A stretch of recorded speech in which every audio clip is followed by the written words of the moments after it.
नमस्कार. रामकृष्ण हरी. आजचा अभंग आहे बघा. जरी माझी कोणी कापतील मान, तरी नको आन वधू जीवे. सकळा इंद्रिया आहे माझी विनंती, नका हो परती पांडुरंगा. अनेकांची मात नायकावे कानी, अनेक नयनी न पहावे. चित्ता तुझा पायी राहावे अखंडित, होऊन निश्चित एकविध. चला पाय हात हेची काम करा, माझ्या नमस्कारा विठोबासी.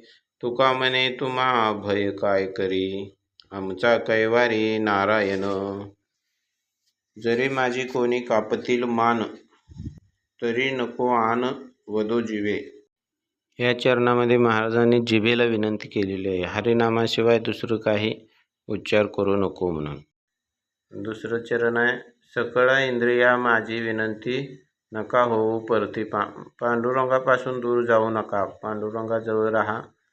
अनेकांची मात नायकावी कानी, अनेक नयनी न पाहावे. पांडुरंगाच्या दर्शनाशिवाय दुसरं काय बघितलं नाही पाहिजे.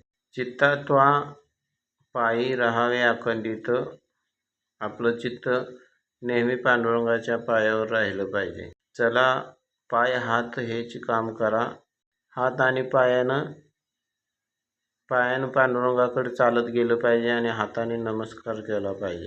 तुका म्हणे तुम्हा भय काय करी, आपला कैवारी पांडुरंगच आहे, बाकी इतर कुठल्या गोष्टीला कोणाला भिण्याची काही गरज नाही. तुमचं काय म्हणणं असलं तर कमेंट करा. नमस्कार. धन्यवाद. रामकृष्ण हरी.